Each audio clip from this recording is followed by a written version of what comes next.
नमस्कार दोस्तों, आप सभी का स्वागत है UP triple S C PET 2025 में।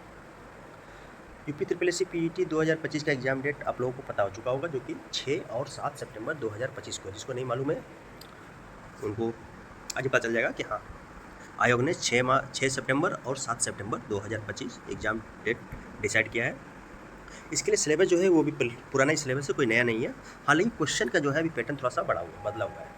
मतलब कि जो पहले क्वेश्चन जनरली पूछ लिया जाता था एक लाइन का, वो अब रहा नहीं, वन लाइनर टाइप का रहा नहीं। 2-3 स्टेटमेंट में क्वेश्चन आते हैं, लेकिन फिर भी आप लोगों के लिए इतना भी ज़्यादा नहीं है, क्योंकि सिलेक्टेड टॉपिक से ही आना है।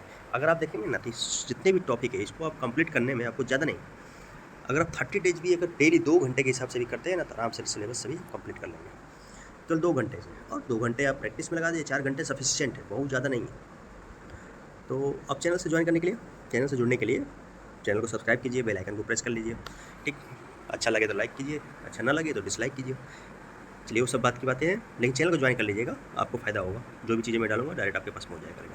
चलिए शुरू करते हैं। जैसे सिलेबस आप लोग देखे होंगे, कुछ लोग देखे होंगे, कुछ लोग नहीं देखे होंगे। जो भी लोग देखे हैं उनके लिए तो ठीक है, एक बार देख लीजिए फिर से, क्योंकि सिलेबस जानना बहुत ज़रूरी है, क्योंकि पढ़ने के लिए बहुत कुछ है। अब आयोग ने आपको सेलेक्टेड चीज़ दिया है उठा करके, भाई ये सब चीज़ें पढ़ लो, आपका मार्क्स अच्छा आ जाएगा। तो फिर आप क्यों फालतू की चीज़ें पढ़ेंगे। अच्छा, जो भी चीज़ें इसमें टॉपिक में है ना, जनरली इसी से जितने भी कंपटीशन है, अगर जीके का बात किया जाए तो लगभग 70% क्वेश्चन इसी से पूछे जाते हैं। कुछ 30% जो क्वेश्चन है वो इधर उधर से मिल जाते हैं, तो 70% भी अगर आप जीके में कर ले रहे हैं तो बहुत अच्छा कर रहे हैं। तो फिलहाल चलिए आते हैं सिलेबस में। जैसे भारतीय अर्थव्यवस्था है, इसमें एंशियंट और मिडिवल और कुछ क्या है मॉडर्न का, जैसे क्या बोलते हैं, क्रांति हो गई और यूरोपियन कंपनी आगमन, उनका विकास, ये सब चीज़ें जो है भारतीय इतिहास के फर्स्ट में जो है, जो 5 क्वेश्चन आएंगे इसमें से।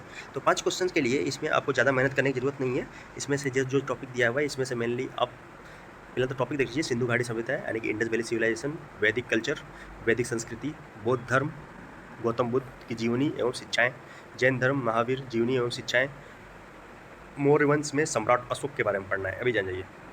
मौर्य वंश में सभी के बारे में नहीं पढ़ना है, सम्राट अशोक के बारे में पढ़ना है। गुप्त वंश में समुद्रगुप्त, चंद्रगुप्त द्वितीय, बस इन दोनों के बारे में आपको पढ़ना है। हर्षवर्धन, देखिए जो भी मेन चीज़ें इसमें जो है उत्तर प्रदेश में घटित हैं, उन्हीं चीज़ों के बारे में आपको दिया है पढ़ने के लिए। तो एक तरफ से आप देखिए तो यूपी का हिस्ट्री बहुत इंपॉर्टेंट है आपके लिए, क्योंकि यहाँ पर देखेंगे 5 नंबर का ये है भारतीय इतिहास। उसके बाद फिर अगर आप भारतीय राष्ट्रीय आंदोलन देखेंगे तो ये भी 5 नंबर के हैं, तो उसको हम देखेंगे, पहले इसको देख लेते हैं। हर्षवर्धन हो गया, राजपूत काल हो गया, सल्तनत काल हो गया, मुगल साम्राज्य, मराठा, ब्रिटिश राज का अभ्युदय एवं प्रथम स्वतंत्रता संग्राम, ब्रिटिश राज का सामाजिक आर्थिक प्रभाव, ये सब चीज़ें हैं 5 नंबर के लिए। तो इसमें ज़्यादा आपको ध्यान देना है, लेकिन बहुत ज़्यादा इसके पीछे नहीं पड़ना है, क्योंकि एक तरफ से आप देखेंगे तो पूरी हिस्ट्री है आपकी।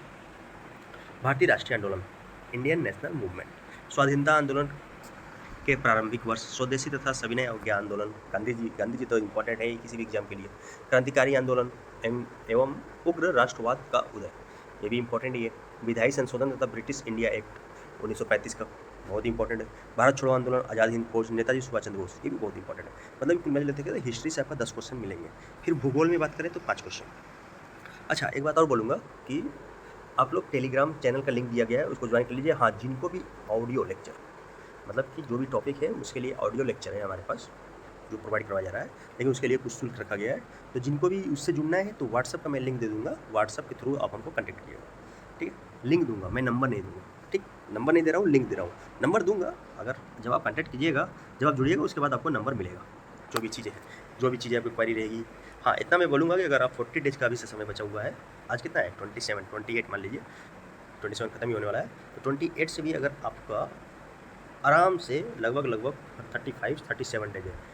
ठीक, तो इतना में आप 30 डेज में अगर ध्यान दे देंगे, मेरे साथ जुड़ जाएंगे, तो आपका सिलेक्शन के लिए, सिलेक्शन क्या मतलब मार्क्स के लिए, इसमें कोई सिलेक्शन होगा नहीं, मार्क्स आपका जितना मार्क्स रहेगा उतना अच्छा मेरिट बनेगा।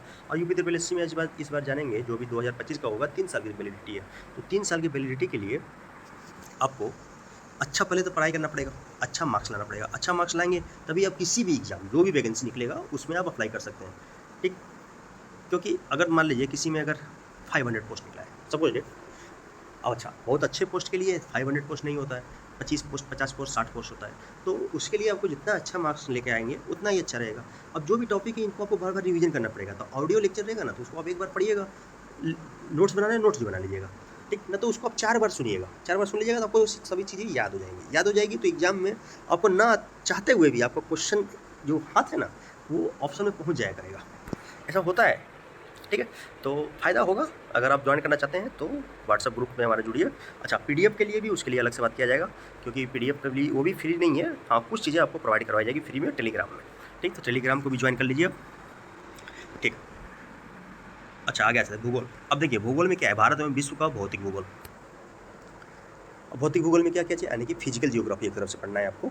इसमें नदियाँ एवं घाटियाँ, वैली हो गई, भूजल संसाधन हो गया। ठीक, उसके बाद पर्वत, पहाड़ियाँ, हिमनद, मरुस्थल और शुष्क क्षेत्र, वन, खनिज संसाधन, विशेषकर भारत का ये पढ़ना है, मतलब मिनरल रिसोर्सेज जो भी भारत के हैं। वन से क्वेश्चन आना ही आना है। ठीक, तो ये हो गया एक टॉपिक। दूसरा क्या है, भारत एवं विश्व का राजनीतिक भूगोल। राजनीतिक मतलब क्या है, पॉलिटिकल भूगोल, कौन कौन सा कंट्री किधर है, क्या है। ठीक है, ये हो गया पॉलिटिकल में। जलवायु तथा मौसम, कौन सा कंट्री का दिन है, ये किस कंट्री के, किस कंट्री के, ये सब चीज़ें पूछ लेता है। ठीक, टाइम जोन, कितने टाइम जोन है, सबसे ज़्यादा टाइम जोन किसका है, अगर आप बताना चाहें तो कमेंट के माध्यम से बता सकते हैं कौन सी कंट्री का सबसे ज़्यादा टाइम जोन है। ऑप्शन दे देता हूँ, फर्स्ट में Russia, second France, third Canada, four USA, five China. ठीक है, उसके बाद बात करें जनसांख्यिकी परिवर्तन तथा प्रवास, मतलब एक तरफ से आप सेंसस के बारे में बात कर सकते हैं इसमें। ठीक है, ये हो गया जियोग्राफी का। अब आगे आते हैं चौथा सेक्शन में, तो इसमें क्या है, भारतीय अर्थव्यवस्था यानी इंडियन इकोनॉमी। अब देखिए भारतीय अर्थव्यवस्था में 1947 से 1991 तक की चीज़ें आपको पढ़ना है। इसमें क्या है, योजना आयोग तथा पंचवर्षीय योजनाएं हो गया। एक बहुत इंपॉर्टेंट है, क्वेश्चन एक पूछता है। मिश्रित अर्थव्यवस्था यानी कि मिक्स इकोनॉमी का विकास, निजी तथा सार्वजनिक क्षेत्र, जो भी चीज़ें प्राइवेट एंड पब्लिक सेक्टर का, ये सभी चीज़ देखना है। हरित क्रांति, ग्रीन रिवोल्यूशन, बहुत इंपॉर्टेंट है। दूध विकास तथा फ्लड ऑपरेशन। ठीक, ऑपरेशन फ्लड को ही दूध क्रांति बोला जाता है। ठीक है, या वाइट रिवोल्यूशन भी होता है। ठीक है, बैंकों का राष्ट्रीयकरण तथा सुधार, ये भी क्वेश्चन, ये भी इंपॉर्टेंट है, बैंकों का राष्ट्रीयकरण तथा सुधार। उसके बाद वर्ष 1991 में आर्थिक सुधार तथा उसके बाद की अर्थव्यवस्था, जो भी आया था एलपीजी, इस सब के बारे में। एलपीजी लगभग क्वेश्चन पूछा है, लास्ट तीनों में पूछा है, जो भी हुआ है 21, 22, 23 का।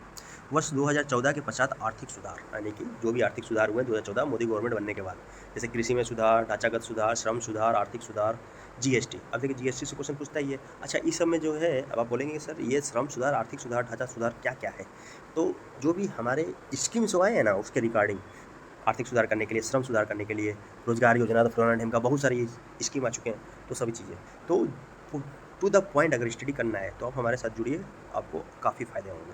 ठीक, बाकी बहुत सारी चीज़ पढ़े हुए हैं पढ़ने के लिए, आप पढ़ते रहिए, कोई सा दिक्कत नहीं, लेकिन जिनको सिलेक्शन लेना है वो एक बार इस बारे में सोचेगा। 5 हो गया। अच्छा, इकोनॉमिक्स से भी 5 क्वेश्चन, 5 मार्क्स 5 क्वेश्चन। भारतीय संविधान का एवं लोक प्रशासन, 5 क्वेश्चन 5 मार्क्स, इसमें भी पूछेगा।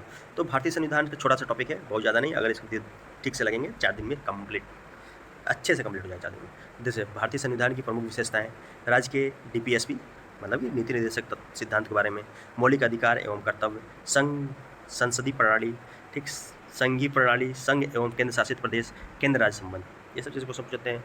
न्यायिक ढांचा, सर्वोच्च न्यायालय, उच्च न्यायालय, मतलब कि जो भी कितना भी हमारा कोर्ट है, ठीक, जुडिशियरी से संबंधित है ये, जुडिशरी स्ट्रक्चर। उसके बाद जिला प्रशासन और स्थानीय निकाय एवं पंचायती राज संस्थाएं, जो कि अभी आपने बीपीओ का एग्ज़ाम दिया है, तो बीपीओ के एग्ज़ाम में से कुछ लोग थे, ऐसे में यूट्यूब में तो नहीं, हाँ, लेकिन कुछ लोगों को ऐसे में गाइड किया था, अच्छा खासा नंबर आया है। तो देखो, जिसको विश्वास है, जो भी करना चाहे उसके लिए तो ठीक है, बाकी बातें तो चलती रहेंगी। नेक्स्ट आते हैं साइंस, यानी कि सामान्य विज्ञान, जनरल साइंस। 5 क्वेश्चन रहेंगे, 5 नंबर। इसमें प्रारंभिक भौतिक विज्ञान, रसायन विज्ञान और जीव विज्ञान, मतलब ये सब प्रारंभिक बोल रहा है, मतलब कि आप समझ जाइए प्रारंभिक मतलब क्या बोलना चाह रहा है। ठीक, नेक्स्ट आते हैं प्रारंभिक अंकगणित, एलिमेंट्री अरिथमेटिक। 5 नंबर किसमें से भरेंगे, पूर्ण संख्या, भिन्न तथा दशमलव, प्रतिशतता, साधारण अंकगणितीय समीकरण, मतलब क्या हुआ, वर्ग एवं वर्गमूल, मतलब वर्ग निकालना और वर्गमूल निकालने का, घातांक एवं घात, एक औसत, ये सब चीज़ें जो है मैथमेटिक्स में है। तो टॉपिक जो भी है, मतलब वही टॉपिक है, बस यही है कि जो टॉपिक है उन टॉपिक के एक बार आपको जाना पड़ेगा। जो नए हैं उनके लिए थोड़ा सा टाइम लगेगा, लेकिन 1 मंथ सफिशिएंट है, बहुत है। ठीक है, अब अगला पार्ट है सामान्य Hindi, general science, general Hindi. 5 question आते हैं, 5 क्वेश्चन में जैसे अब संधि से रहेगा। ठीक, उसके बाद विलोम शब्द, पर्यायवाची शब्द। अब देखो, विलोम शब्द, पर्यायवाची शब्द से एक क्वेश्चन पूछता है। वाक्यांश के लिए एक शब्द से एक क्वेश्चन पूछता है, मतलब कुल मिला जुला के अगर बताएं तो शब्द कोश अगर आप तैयार कर ले रहे हैं तो भी अपने हिंदी में काम हो जाएगा। ठीक, वाक्यांश के लिए एक शब्द पूछता है। लिंग से भी क्वेश्चन पूछता है, मुहावरे लोकच्चा से एक क्वेश्चन पूछता है, ये 5 ही क्वेश्चन पूछ रहा है हिंदी में। लेखक एवं रचनाएं, समान अशुद्धियाँ, मुहावरे लोकोक्तियाँ, समशुद्ध भिन्नार्थक शब्द। ठीक, मतलब कि सुनने में तो सेम लगते हैं लेकिन शब्द का अर्थ अलग अलग है। यह हो गया समशुद्ध भिन्नार्थक शब्द। फिर आते हैं सामान्य अंग्रेजी, जनरल इंग्लिश। 5 क्वेश्चन रहता है और मोस्टली इसमें भी आपको 5 क्वेश्चन में अपठित गद्यांश पर आधारित प्रश्न और अंग्रेजी व्याकरण इससे पूछ लेता है। ठीक है, ये 2 टॉपिक इसमें दिया गया। फिर आते हैं रीजनिंग, यानी कि लॉजिक एंड रीजनिंग में। इसमें भी बहुत ज़्यादा टॉपिक नहीं है। जैसे अगर देखा जाएगा तो बृहत एवं लघु, क्रम एवं रैंकिंग, संबंध, समूह से भिन्न को अलग करना, कैलेंडर एवं घड़ी, कारण और प्रभाव, कोडिंग, डिकोडिंग, संख्या तथा अक्षर, निगमनात्मक तर्क, यानी कि मिला जुला के इसका आप समझिएगा तो दिया रहेगा एक स्टेटमेंट, उसमें आपको विश्लेषण करके एक तर्क लगा करके आपको उसका आंसर देना पड़ेगा। जैसे राम को भूख लगा है लेकिन घर में खाना नहीं बना हुआ है, तो क्या राम खाना खाएगा? कैसे खाएगा भाई, खाना नहीं बनाया तो। उसी तरह से आपको लॉजिकली समझना पड़ेगा उसको, वो सब चीज़ें। ठीक, उसके बाद करंट अफेयर बहुत ही इंपॉर्टेंट है, 10 नंबर। करंट अफेयर भी अगर आप ठीक से कर ले रहे हैं ना तो आप काफ़ी आगे बढ़ जाइएगा। सब कुछ आपको प्रोवाइड करवाया जाएगा, बस सकते। हाँ, चैनल में कुछ चीज़ें प्रोवाइड करवाई जाएगी, सभी चीज़ें नहीं। हाँ, कुछ चीज़ें मोस्टली जो भी पेड बेड है, हमारा पेड बैच है, उसमें सभी चीज़ें प्रोवाइड करवाई जाएंगी और करवाई जा रही है। ठीक है, अभी देखिए एनटीपीसी एग्ज़ाम हुआ, उसमें भी काफ़ी लोग जुड़े थे, उन लोगों को काफ़ी फ़ायदा हुआ है। और जूनियर असिस्टेंट अच्छे नंबर लाए भाई लोगों ने, तो कुल मिला जुला करके यही है फिलहाल। चलिए ज़्यादा वो सब बातें नहीं। हाँ, समान जागरूकता, जनरल अवेयरनेस, ये भी 10 नंबर का है।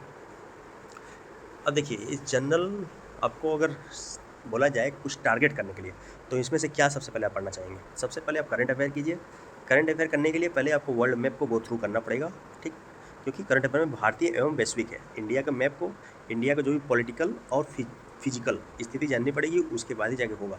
तो पहले आप जियोग्राफी के एक बार गो थ्रू कीजिए, उसके बाद करंट अफेयर, उसके बाद समान जागरूकता।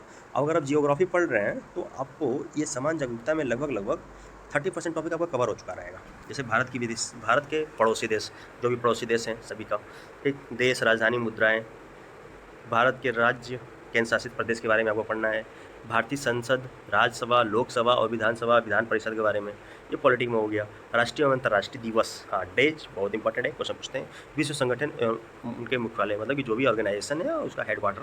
एक भारतीय पर्यटन स्थल, कहाँ आप घूमने जा सकते हैं भाई, नौकरी फ्री होगा तो घूमने जाओगे ना, तो पहले से जानना पड़ेगा ना कि हाँ कहाँ आपको घूमने जाना है, कहाँ आप घूमने के लिए, तो कहाँ से कौन सा चीज़ है। जैसे तिरुपति टेम्पल है और जगन्नाथपुरी, ये सब चीज़ें एग्जाम में पूछे जाते हैं।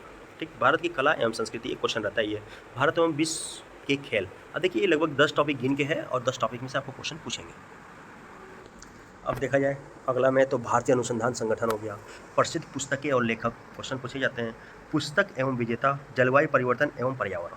अब देखिए इसी में से आपका जो भी जनरल अवेयरनेस का क्वेश्चन, ये इतना है, लगभग 10 से 11 टॉपिक है और इसको आप ठीक से कीजिए। ठीक, जिनको भी ज्वाइन करना है वो चैनल हमारे पेड कोर्स को ज्वाइन कर लीजिए, मामूली फीस है, बहुत ज़्यादा फीस नहीं है। फिलहाल आपको व्हाट्सअप में लिंक दिया गया है, उससे आप संपर्क कीजिए, आपको उसमें सभी चीज़ की सूचनाएं दी जाएगी। ठीक, अपठित हिंदी गद्यांश एवं विवेचन एवं विश्लेषण। अब देखिए 30 नंबर में 10 नंबर का आने की कुल मिला के 2 ठो आपको दे दिया जाएगा पैराग्राफ, उसमें आपको 5-5 क्वेश्चन मिलेगा, उसको आपको करना है। तो 10 क्वेश्चन यहाँ पर हो गया। उसके बाद ग्राफ की व्याख्या एवं विश्लेषण, इसमें 2 ग्राफ दिया जाएगा, मतलब एक तरफ से आप बोलेंगे DI वाला हो गया। ठीक, तालिका की व्याख्या एवं विश्लेषण, इसमें 2 तालिकाएँ दी जाएगी, यानी कि 10, 20, 30, ये सब बहुत आराम है, बस थोड़ा आपको ध्यान देने की जरूरत है।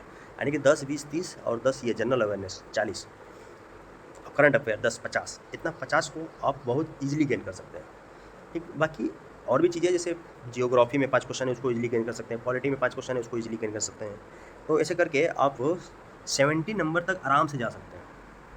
ठीक, अच्छा पेपर थोड़ा सा आपके फेवर में रहा तो आप 80, 82, 83 नंबर भी पहुँच जाएंगे ईजिली, होता है, पहुँचते हैं। मैं खुद दिया था 2021 का, मैं दिया था 99.38 परसेंटाइल था मेरा, 99.38716 कुछ ऐसे ही था, काफ़ी लंबा चौड़ा था। फिलहाल तो 800 हो गए, 2021 और 2026 है, 2025 है, 2026 आने वाला है। 2026 के लिए है ये PET। 2025 में इसमें शायद वैकेंसी लास्ट तक एक आ जाए तो आ जाए ना, 2026 में आपको इसमें वैकेंसी की भरमार मिलेगी। 1-2 वैकेंसी नहीं, लगभग 25,000 पोस्ट 2026 में भरने का प्लान किया गया है आयोग के द्वारा और सरकार के द्वारा भी, क्योंकि 2027 में एग्ज़ाम है किसका, गवर्नमेंट का। ठीक, तो उनको भी तो भाई कुछ दिखाना है ना कि उन्होंने कितना तैयारी किया। ठीक है, अच्छा कुछ नीचे शर्तें दिया हुआ है, कंडीशन, इसको भी जान लीजिए। क्रमांक 1 से 9 तक अंक के शैक्षणिक विषयों के संबंधित प्रश्नों की कठिनाई का स्तर क्या है, डिफिकल्ट लेवल जो है राष्ट्र मतलब एनसीईआरटी द्वारा निर्धारित सेकेंडरी या सीनियर सेकेंडरी स्तर का होगा। ठीक है। अच्छा, दूसरा कंडीशन क्या है, परीक्षा का प्रकार ऑब्जेक्टिव टाइप का होगा। ठीक। और तीसरा क्या है, गलत करने पर 1/4 अंक काट लिए जाएंगे। किससे? जो सही है उससे। ठीक है। जब गलत करें उससे तो कटेगा नहीं, जो सही है उससे आपका 1/4 यानी 25% अंक काट लिए जाएंगे। ठीक है। तो ऐसे बहुत बड़ा चीज़ नहीं है, बस यही है कि इसके लिए आपको निरंतर जो है प्रयास करना पड़ेगा। और दूसरी बात यह है कि जितना अच्छा से आप इसको पढ़िएगा, मतलब जितना अच्छा रिवीजन कीजिएगा उतना ही अच्छा रहेगा। जनरल अवेयरनेस, जनरल साइंस, ये सब चीज़ें जीके पोर्शन है, उसको जितना आप रिवीजन करेंगे आपके लिए उतना ही फ़ायदेमंद रहेगा। ठीक है। तो आप चैनल से जुड़िए, चैनल को सब्सक्राइब कीजिए, बेल आइकन प्रेस कीजिए, और अगर आप बोलिएगा तो यूट्यूब में भी सभी चीज़ आपको प्रोवाइड करवा दिया जाएगा, क्योंकि बहुत बड़ा सिलेबस नहीं है, बहुत छोटा सिलेबस है, मतलब बहुत छोटा भी नहीं है लेकिन बहुत बड़ा नहीं है, गिने चुने टॉपिक है, इसको आप आराम से 30 दिन में कंप्लीट कर सकते हैं। Thank you. जिनको जिनको भी हमारे पेड बेस से जुड़ना है, व्हाट्सएप का लिंक इसमें डिस्क्रिप्शन में दिया हुआ है, उससे के थ्रू आप उसमें पहुँचिए। टेलीग्राम को भी ज्वाइन कर लीजिएगा। ठीक। इसके लिए मैं अलग से टेलीग्राम का एक लिंक इसमें डाल रहा हूँ, उसको टेलीग्राम ज्वाइन कर लीजिएगा, आपको काफ़ी फ़ायदे होंगे, क्योंकि बहुत सारी चीज़ जितने भी अपडेट हैं और जो भी चीज़ें कुछ पीडीएफ में उसमें भी डालूंगा, जिससे क्या है कि अगर आप ज्वाइन भी नहीं कर रहे हैं तो कुछ हद तक आपको मिल जाए चीज़ें। ठीक है। Thank you.